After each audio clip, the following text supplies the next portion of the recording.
হোটেলে হানিমুন কাপল ভেবে ফুলের হার দিল, তারপর ছেলে করল প্রেমের প্রস্তাব। আমি ছেলের সঙ্গে এক থাই রিসর্টে হলিডে করতে গিয়েছিলাম। রিসেপশনে চেক ইন করতে গিয়ে মহিলা আমাদের হানিমুন কাপল ভেবে একটা ফুলের হার দিল। আমরা লজ্জিত হয়ে বললাম আমরা ছেলে। হোটেল রুমে যেতেই ছেলে হঠাৎ আমার হাত ধরে বলল, মা, এতদিন চেপে রেখেছি, আজ আর পারছি না। আমি তোমাকে ভালোবাসি। হোটেল কর্মচারীর ভুলটা আসলে ভুল নয়। আমি তোমাকে বিয়ে করতে চাই। আমরা এখান থেকে ফিরে অন্য শহরে চলে যাব, সেখানে স্বামী-স্ত্রী হিসেবে থাকব। আমি বিস্ময়ে স্তব্ধ হয়ে গেলাম। রুমের মাঝখানে দাঁড়িয়ে আমি শুনছিলাম আমার নিজের ছেলের মুখ থেকে শব্দগুলি, কিন্তু বিশ্বাস করতে পারছিলাম না। তুমি কি বলছ, জয়? আমি হতবাক হয়ে জিজ্ঞাসা করলাম। তুমি কি পাগল হয়ে গেছ? না মা। আমার দিকে এগিয়ে এলো, তার চোখে সিরিয়াস ভাব। আমি এত দিন চেপে রেখেছিলাম, কিন্তু আজ সেই হোটেল কর্মচারী আমাদের হানিমুন কাপল ভাবল। আমার মনে হলো এটা নিয়তির ইশারা। নিয়তির ইশারা। আমি প্রায় চিৎকার করে উঠলাম। তুমি আমার ছেলে। এটা অসম্ভব, অস্বাভাবিক। আমি জানি এটা অস্বাভাবিক মনে হয় মা। আমার হাত আরও শক্ত করে ধরল। কিন্তু আমার অনুভূতি স্বাভাবিক। আমি তোমাকে দেখি একজন সুন্দরী নারী হিসেবে, আমার জীবনসঙ্গিনী হিসেবে। আমি তার হাত ছাড়িয়ে নিলাম, কাপা গলায় বললাম, এটা সম্পূর্ণ ভুল। আমি তোমার জন্ম দিয়েছি, তোমাকে পালন করেছি। এটা বিকৃত চিন্তা। মা। আমার সামনে হাঁটু গেড়ে বসল। আমার অনুভূতি বিকৃত নয়। আমি তোমাকে ভালোবাসি, শুধু ছেলের মতো নয়, একজন পুরুষের মতো। আমি তোমাকে চাই আমার জীবনসঙ্গিনী হিসেবে। কি এই গল্পটি সম্পূর্ণ শুনলে আপনাদের পানি অটোমেটিক বের হয়ে যাবে। যত দ্রুত সম্ভব হাতের কাছে টিস্যু নিয়ে বসে পড়ো। বিছানার চাদর যেন নষ্ট না হয় সেটা সম্পূর্ণ খেয়াল রাখার অনুরোধ জানিয়ে গল্পটি এখন শুরু করব। তার আগে সর্বশেষ অনুরোধ, দয়া করে এমন পানি বের করার গল্প নিয়মিত শুনতে আমাদের চ্যানেলটি সকলেই সাবস্ক্রাইব করুন। ধন্যবাদ। হ্যালো বন্ধুরা, আমার নাম অনামিকা সেন। আমার বয়স ৪২ বছর। আমার স্বামীর নাম সমীর সেন, বয়স ৪৫ বছর। আমাদের ২ সন্তান, অভিজিৎ আর সুমনা। অভিজিৎ ১৯ বছর বয়সী, কলেজে পড়ে। সুমনা ১২ বছর বয়সী, স্কুলে যায়। আমার জীবনটা ছিল একেবারেই সাধারণ, যতক্ষণ না সেই দিনটি এলো যেদিন আমাদের পরিবারের জীবন চিরতরে বদলে গেল। ঘটনাটা শুরু হয়েছিল গত বছরের শরৎকালে। অভিজিৎ তখনও কলেজে ভর্তি হয়নি, ১২ ক্লাস শেষ করে রেজাল্টের অপেক্ষায় ছিল। সমীর ব্যবসার কাজে প্রায় বাইরে থাকত, আর আমি ছিলাম একটি ছোট স্কুলের শিক্ষিকা। সেদিন বিকেলে অভিজিৎ আমাকে ডেকে বলল, মা, তোমাকে একটা বিষয়ে কিছু দেখাতে চাই। আমার ঘরে একটু আসবে? আমি ক্লান্ত ছিলাম, কিন্তু ছেলের মুখে উদ্বেগের ছাপ দেখে ওর ঘরে গেলাম। ঘরে ঢুকতেই দেখি ওর বিছানার উপরে একটা পুরনো বাক্স রাখা, যেটা আমি কখনো দেখিনি। এটা কি অভি? আমি জিজ্ঞেস করলাম। মা, এই বাক্সটা আমি আজ সকালে আমাদের পুরনো গ্যারেজে পেয়েছি। তুমি জানো না, আমি প্রায়ই সেখানে যাই, পুরনো জিনিসপত্র খুঁটিয়ে দেখি। আজ একটা কোণে একদম পেছনের দিকে এই বাক্সটা পেলাম। খুব অদ্ভুত লাগল। এর উপরে আমার নাম লেখা, কিন্তু হস্তাক্ষরটা আমার নয়, তোমারও নয়, বাবারও নয়। আমি অবাক হয়ে দেখলাম, সত্যিই বাক্সের উপরে অভিজিৎ নাম লেখা। কিন্তু সেটা আমাদের কারোরই হস্তাক্ষর নয়। আমি বাক্সটা হাতে নিয়ে পরীক্ষা করলাম। পুরনো লাগছে, ধুলো ঢাকা, কিন্তু তালাটা নতুন। খুলেছ? আমি জিজ্ঞেস করলাম। অভিজিৎ মাথা নাড়ল, না, তালা বন্ধ। চাবি খুঁজেছি, কিন্তু পাইনি। এবং আরও অদ্ভুত ব্যাপার হল, বাক্সের পেছনে একটা তারিখ লেখা আছে। বাক্সটা উল্টে দেখলাম, সেখানে লেখা ৫ই অক্টোবর ২০২৬। আমি চমকে উঠলাম। সেটা তো এখনও আসেনি, আজ থেকে প্রায় ১.৫ বছর পরের তারিখ। এটা কি মজা করার জন্য কেউ রেখেছে? আমি জিজ্ঞেস করলাম। আমিও তাই ভেবেছিলাম, মা। কিন্তু গ্যারেজে যে জায়গায় এটা ছিল সেখানে কেউ যায় না। তোমরা কোনোদিন যাওনি, আমি ছাড়া কেউ জানেও না। এবং এই বাক্স ধুলো ঢাকা ছিল, যেন বহুদিন ধরে পড়ে আছে। কিন্তু তালাটা নতুন, চকচকে। আমি বাক্সটা আবার পরীক্ষা করলাম। হালকা ওজন, কিন্তু ভিতরে কিছু আছে। নাড়াচাড়া করতেই একটা অদ্ভুত শব্দ হল, টিকটিকটিক। আমি চমকে বাক্সটা ফেলে দিলাম। আরে কি হলো মা? অভিজিৎ বাক্সটা তুলে নিল। ওটা কি ঘড়ির শব্দ? আমরা দুজনেই কান পেতে শুনলাম, সত্যিই ঘড়ির কাটার মতো টিকটিক শব্দ। এটা কোনো বোমা তো নয়? আমি উদ্বিগ্ন হয়ে জিজ্ঞেস করলাম। অভিজিৎ হেসে ফেলল, মা, তুমি সিনেমা দেখে দেখে এসব কি ভাবছ? এটা বোমা হলে আমি কিভাবে বেঁচে থাকব? আমি তো সকাল থেকে এটা নিয়ে নাড়াচাড়া করছি। অভিজিৎ ঠিকই বলেছে, কিন্তু আমার মনে ভয় ঢুকে গেছে। তোমার বাবাকে ফোন করি? না মা, বাবা এখন মুম্বাই যে। ওনাকে চিন্তা করিও না। চলো আমরা চাবি খুঁজি। হয়তো গ্যারেজেই আছে গি। আমরা গ্যারেজে গেলাম। পুরনো জিনিসপত্রের স্তূপ। বহুদিন এদিকে কেউ আসেনি। আমি আমার স্বামীকে বলেছিলাম এগুলো পরিষ্কার করতে, কিন্তু কখনই সময় হয়নি। অভিজিৎ আমাকে সেই কোণটা দেখালো যেখান থেকে সে বাক্সটা পেয়েছে। সেখানে একটা পুরনো আলমারি, তার পেছনে একটা ফাঁকা জায়গা। সন্ধান করতে করতে আমরা সেখানেই পেলাম একটা ছোট্ট চাবি, তার সাথে একটা চিরকুট। চিরকুটে লেখা, যখন সময় হবে তখনই খোলো। এটা কি তোমার হাতের লেখা? অভিজিৎ জিজ্ঞেস করল। না, এটাও আমার লেখা নয় গিয়ে। আমি হাত কাঁপতে শুরু করল। অভি, আমার ভয় করছে। এসব কি? অভিজিৎ আমার হাত ধরল। মা, ভয় পেও না। এটা হয়তো কোনো মজা। তুমি জানো আমার বন্ধুরা কত কিছু করে কি। কিন্তু আমার মনে হলো না এটা কোনো মজা। আমরা বাড়ি ফিরে এলাম চাবি নিয়ে। বাক্সটা খোলার আগে আমি ফোনটা হাতে নিলাম। কাকে ফোন করছো মা? তোমার বাবাকে। আমি নিশ্চিত করতে চাই ইনি এর সাথে জড়িত কিনা। হতে পারে উনি তোমাকে কোনো সারপ্রাইজ দিতে চেয়েছেন গু। কিন্তু সমীরের ফোন বন্ধ ছিল। আমি একটা মেসেজ পাঠালাম, বাড়িতে একটা রহস্যময় বাক্স পেয়েছি। এটা কি তুমি রেখেছ? জবাব এলো সাথে সাথে, কোনো বাক্স। কি আছে তাতে? আমরা দুজনেই বুঝলাম সমীর এর সাথে জড়িত নয়। এবার বাক্স খোলার পালা। অভিজিৎ চাবি ঢুকিয়ে ঘোরাল। একটা ক্লিক শব্দে তালা খুলে গেল। আমরা দুজনেই উৎসুক হয়ে বাক্সটা খুললাম। ভিতরে ছিল একটা পুরনো দিনলিপি, যার উপরে লেখা ঘু অভিজিৎ সেন গু। 2 একটা এনভেলপ, যার উপরে লেখা ঘু অনামিকা সেন গু। 3 একটা ঘড়ি, যা এখনও চলছে কিন্তু উল্টো দিকে। 4 একটা ফটোফ্রেম, কিন্তু ছবিটা ভিতরে উল্টো করে রাখা। 5 একটা ছোট ডায়েরি, যার উপরে লেখা গু সাবধান ভবিষ্যৎ গি। অভিজিৎ ডায়েরিটা তুলে নিল। মা, আগে এটা দেখি গু।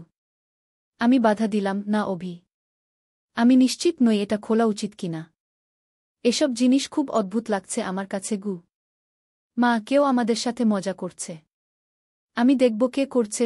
অভিজিৎ ডায়েরিটা খুলল। প্রথম পাতায় লেখা ছিল, প্রিয় অতীতের আমি।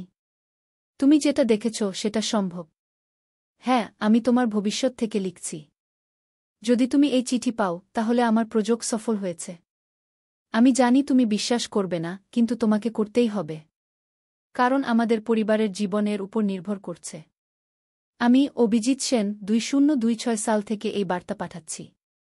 আমার বয়স এখন 21। আমি সময় ভ্রমণের একটি পদ্ধতি আবিষ্কার করেছি। জিনিসপত্র পাঠাতে পারি অতীতে, কিন্তু মানুষ নয়। তোমাকে সতর্ক করতে চাই, আমাদের পরিবার বিপদে। আমি জানি এটা বিশ্বাস করা কঠিন, কিন্তু তোমাকে করতেই হবে। তুমি এই ডায়েরি খুলেছ, মানে তুমি আমার সাহায্যের জন্য প্রস্তুত। ডায়েরির পরের পাতাগুলো পড়ো। সব নির্দেশ মেনে চলো। সময় কম। মাকে তার এনভেলপ দাও।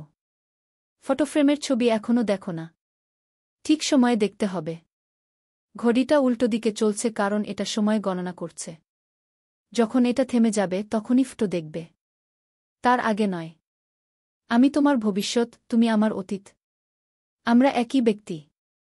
বিশ্বাস করো। আমি অবাক হয়ে এই লেখা পড়লাম। এটা হাসির মতো লাগছিল, কিন্তু ভয়ও লাগছিল। অভিজিতের হাতের লেখার সাথে এই লেখা অবিকল মিলে যাচ্ছিল। অভি, এটা কি তুমি লিখেছ? অভিজিৎ মাথা নাড়ল। না মা, এটা আমার হাতের লেখার মতোই, কিন্তু আমি লিখিনি। আমি শপথ করে বলতে পারি। আমি সেই এনভেলপটা হাতে নিলাম। আমার নাম লেখা। খুলে দেখলাম ভিতরে একটা চিঠি। প্রিয় মা, আমি জানি তুমি ভয় পেয়েছ। কিন্তু এটা সত্যি। আমি তোমার ছেলে অভিজিৎ, ভবিষ্যৎ থেকে লিখছি। তুমি সব সময় বলতে, যদি সময় ফিরিয়ে নিতে পারতে তাহলে কিছু ভুল ঠিক করতে। এখন সেই সুযোগ এসেছে। তোমাকে একটা ভয়ঙ্কর সত্য বলতে হবে। বাবা সৎ নয়। আগামী 3 মাসের মধ্যে উনি তোমাকে ছেড়ে চলে যাবেন। সুমনাকে নিয়ে। উনি বহুদিন ধরে আমাদের ঠকাচ্ছেন। তোমাদের বিয়ের আগে থেকেই উনার আরেকটা পরিবার আছে। তুমি বিশ্বাস করবে না, জানি। সেজন্যই প্রমাণ দিয়েছি। বাবার ঘরে আলমারির পেছনে বাদিকের দেয়ালে একটা ছোট্ট দরজা আছে। কেউ জানে না, কিন্তু সেখানে উনি সব গোপন কাগজপত্র রাখেন। এবার উনি কাগজপত্র গুছিয়ে নিয়ে চলে যাওয়ার প্ল্যান করছেন। যেদিন উনি যাবেন সেদিন তোমার জীবন ধ্বংস হয়ে যাবে। তুমি মানসিকভাবে ভেঙে পড়বে, আমিও। সুমনাকে আমরা হারাব। কিন্তু এখন তুমি এটা বদলাতে পারো। 3 দিন পর সকাল 6টায় বাবা বাড়ি থেকে বের হবেন। সেদিন উনি মুম্বাই যাচ্ছেন না, যেমন বলেছেন। উনি কলকাতার বাইরে একটা বাড়িতে যাচ্ছেন, যেখানে উনার আসল পরিবার থাকে। এই যাত্রায় উনি ফিরে আসবেন, কিন্তু 3 মাস পর আর আসবেন না। তোমাকে সেই বাড়ি দেখতে হবে।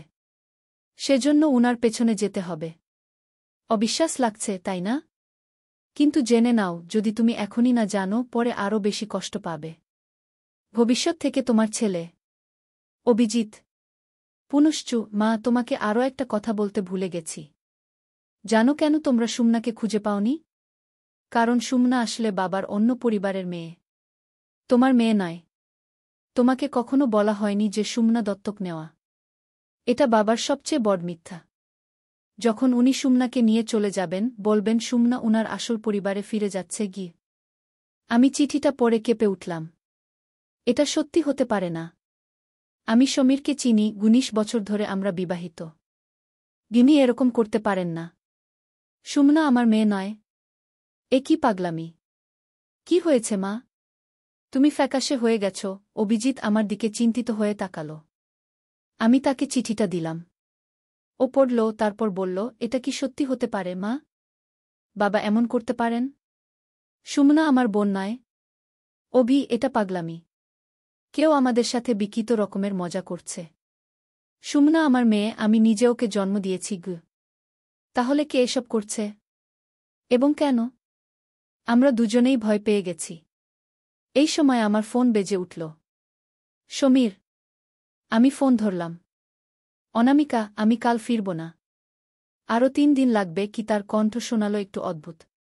ঠিক আছে, আমি বললাম, ভেতরে ভেতরে কাঁপতে থাকলাম। ফোন রেখে আমি অভিজিৎকে দেখলাম। ও বলল, মা, আমি বাবার ঘরে যাচ্ছি। আমি দেখব ওই গোপন দরজাটা আছে কিনা ঘি। অভি, না। এটা ভুল। মা, আমাদের জানতে হবে। যদি না থাকে তাহলে এটা একটা মজা। কিন্তু যদি থাকে গু। অভিজিৎ সমীরের ঘরে গেল। আমি অস্থির হয়ে বসে রইলাম। কিছুক্ষণ পর ও ফিরে এলো, হাতে কয়েকটা কাগজ। মা, অভিজিৎ কাপা গলায় বলল, তুমি আসতে হবে। আমি ওই দরজাটা পেয়েছি গু। আমরা দুজনে সমীরের ঘরে গেলাম। আলমারি সরিয়ে দেখি, সত্যিই একটা ছোট দরজা। অভিজিৎ সেটা খুলেছে, ভেতরে একটা ছোট্ট তাক। তাকে কিছু কাগজপত্র, একটা ফোল্ডার, একটা ডায়েরি এবং কিছু ছবি। অভিজিৎ ফোল্ডারটা খুলে দেখাল, সেখানে সমীরের আরেকটি বিয়ের কাগজপত্র। সেই মহিলার নাম অঞ্জলি। তারিখ দেখে আমি স্তব্ধ হয়ে গেলাম। আমাদের বিয়ের 2 বছর আগে উনি অঞ্জলিকে বিয়ে করেছেন। তারপর কয়েকটি ছবি, সমীর, অঞ্জলি এবং একটি ছোট্ট মেয়ে। মা, এই মেয়েটা এ কি সুমনা? অভিজিৎ ফিসফিস করে জিজ্ঞেস করল। আমি ভালো করে দেখলাম। ছবিটা অনেক পুরনো, কিন্তু হ্যাঁ, এটা সুমনা। আমার মাথায় ঘুরপাক খেতে লাগল। এটা সম্ভব কিভাবে? ডায়েরিটা খুলে আমরা দেখলাম সমীরের হাতের লেখা। আজ অনামিকাকে বললাম সুমনা জন্মের পর উনি কোমায় ছিলেন, কিছু মনে নেই। উনি বিশ্বাস করলেন। আরও কিছুদিন এভাবে চালাতে হবে। অঞ্জলি জোর দিচ্ছে সুমনাকে ফিরিয়ে নিতে। আমি আর কতদিন দুদিকে চালাব? বিশ্বাস করতে পারছিলাম না। আমার স্বামী, যাকে আমি বিশ্বাস করতাম, যার সাথে আমি সারাটা জীবন কাটিয়েছি, তিনি আমাকে এভাবে প্রতারণা করেছেন। সুমনা আমার মেয়ে নয়। কিন্তু আমি ওকে জন্ম দিয়েছি। অভিজিৎ আমার হাত ধরে বলল, মা, তুমি স্থির হও। আমরা বাড়ি থেকে বেরোব এখন। কোথায় যাব? আমি শূন্য দৃষ্টিতে জিজ্ঞেস করলাম। মাসির বাড়ি। তোমার ফোন নাও, টাকা নাও। আমরা এখানে থাকব না। বাবা কাল ফিরবেন না, কিন্তু আমরা এখানেও থাকব না গি। আমি রোবটের মতো অভিজিতের কথা মেনে চললাম। কিছু কাপড় চোপড় নিয়ে আমরা বাড়ি থেকে বেরিয়ে পড়লাম। অভিজিৎ সুমনাকে স্কুল থেকে তুলে নিল। আমার বোনের বাড়িতে গেলাম। সেখানে পৌঁছে আমি সব বললাম আমার বোন পূর্ণিমাকে। সে বিশ্বাস করেনি প্রথমে, কিন্তু আমি তাকে ছবি, কাগজপত্র দেখালাম। সে আমাকে জড়িয়ে ধরে কাঁদতে লাগল। আমি জানতাম সমীর ভালো না, কিন্তু এতটা। এটা তো অবিশ্বাস্য, পূর্ণিমা বলল। দিদি, আমি কি করব এখন? আমি কাঁদতে কাঁদতে জিজ্ঞেস করলাম। পুলিশে যাবে, অবশ্যই। কিন্তু আমার মনে একটা ভয় ছিল, সুমনাকে হারাব। যদি সত্যিই সুমনা আমার মেয়ে না হয়, পুলিশ কি ওকে আমার কাছ থেকে নিয়ে যাবে? সুমনা আমাকেই মা বলে জানে, আমিও ওকে নিজের মেয়ে হিসেবেই লালন পালন করেছি। রাত গভীর হল, কিন্তু আমার ঘুম আসেনি। অভিজিৎ এলো আমার ঘরে। মা, আমাদের ঘড়িটা দেখতে হবে। এখন থেমে গেছে গু। আমরা ঘড়িটা দেখলাম, সত্যিই থেমে গেছে। এখন ফটোটা দেখার পালা। অভিজিৎ ফটোফ্রেমটা খুলল। ভেতরে একটা ছবি, আমাদের পরিবারের, আমি, সমীর, অভিজিৎ এবং সুমনা। কিন্তু অদ্ভুত ব্যাপার হল, ছবির পেছনে তারিখ লেখা 5ই অক্টোবর 2026। সেদিনই তো বাক্সের পেছনে লেখা ছিল। ছবির পেছনে আরও লেখা ছিল, আমাদের শেষ ছবি। অভিজিতের সময় যন্ত্র সফল হবার পর তোলা গু। অভি, তুমি সত্যিই সময় যন্ত্র আবিষ্কার করবে? আমি অবাক হয়ে জিজ্ঞেস করলাম। মা, আমি কিভাবে জানব? এটা তো ভবিষ্যতের কথা। কিন্তু একটা জিনিস স্পষ্ট, এই বাক্সটা ভবিষ্যৎ থেকে এসেছে, আমাদের সতর্ক করতে গু। সকালে আমরা সব ভেবেচিন্তে একটা সিদ্ধান্ত নিলাম। 3 দিন পর, সমীর যেদিন বাড়ি থেকে বেরোবেন, আমরা তার পেছনে যাব। সত্যিটা জানতে চাই আমরা। সেদিন সকাল 6টায় আমরা দেখলাম সমীর বাড়ি থেকে বেরোচ্ছেন। আমরা অভিজিতের বন্ধুর গাড়ি নিয়ে তার পেছনে চললাম। সমীর শহরের বাইরে চলে গেলেন, একটা ছোট গ্রামে। সেখানে একটা সুন্দর কুটির বাড়ি। আমরা দূর থেকে দেখলাম, এক মহিলা এবং একটি ছোট ছেলে, প্রায় 5 বছর বয়সী, সমীরকে অভ্যর্থনা জানাল। সমীর তাদের জড়িয়ে ধরলেন, যেন তিনি বহুদিন পর বাড়ি ফিরেছেন। মা, দেখেছ? অভিজিৎ ফিসফিস করে বলল। বাবার আরেকটা সংসার। আরেকটা ছেলেও আছে। আমার কান্না পেয়ে গেল। সত্যিই সমীর আমাদের ধোঁকা দিয়েছেন। চিঠিতে যা লেখা ছিল, সবই সত্যি। আমরা বাড়ি ফিরলাম। এবার আমি পুলিশে যাওয়ার সিদ্ধান্ত নিলাম। আমার বোন আমার সাথে গেল। আমরা সব বললাম, সব প্রমাণ দেখালাম। 1 মাস পর আদালতে কেস শুরু হল। বিচারক সুমনার ব্যাপারে চূড়ান্ত সিদ্ধান্ত নেওয়ার আগে ডিএনএ টেস্ট করার নির্দেশ দিলেন। ফলাফল যখন এলো, সবাই অবাক, সুমনা আসলেই আমার মেয়ে। সমীরের সাথে অঞ্জলির মেয়ে নয়। তবে কিভাবে? অঞ্জলি আদালতে সত্যিটা বলল, সমীর তাকে বলেছিলেন যে আমি সুমনার জন্মের সময় কোমায় ছিলাম, কিছু মনে নেই। তাই সুমনা যে আমার মেয়ে সেটা আমাকে বলা হয়নি। আসলে সুমনা সমীর এবং আমার মেয়ে, কিন্তু সমীর অঞ্জলিকে বলেছিলেন সুমনা তার, অঞ্জলির মেয়ে। এভাবে তিনি 2 সংসার চালিয়ে গেছেন। আদালত সমীরকে বিগামির জন্য দোষী সাব্যস্ত করল। তার আগে উনি দেশ ছেড়ে পালাবার চেষ্টা করেছিলেন, কিন্তু পুলিশ তাকে ধরে ফেলেছিল। সমীরকে জেল হল। অঞ্জলির সাথে উনার ছেলেকে আমি আমার বাড়িতে থাকার আমন্ত্রণ জানালাম। অঞ্জলিও প্রতারিত, ঠিক আমার মতো। 2 বছর পর, 2026 সালের 5ই অক্টোবর, অভিজিৎ তার কলেজের ল্যাবে একটা আবিষ্কার করল, অতীতে বার্তা পাঠানোর একটি যন্ত্র। সেদিন আমরা সবাই মিলে একটা ছবি তুললাম, আমি, অভিজিৎ, সুমনা, অঞ্জলি এবং তার ছেলে রোহন। একটা নতুন পরিবার। সেদিন রাতে অভিজিৎ তার যন্ত্র ব্যবহার করে সেই পুরনো বাক্সটা অতীতে পাঠিয়ে দিল, ঠিক 2 বছর আগে। এবং এইভাবে আমরা আমাদের নিজেদের ভবিষ্যৎ পরিবর্তন করলাম। সমাপ্ত।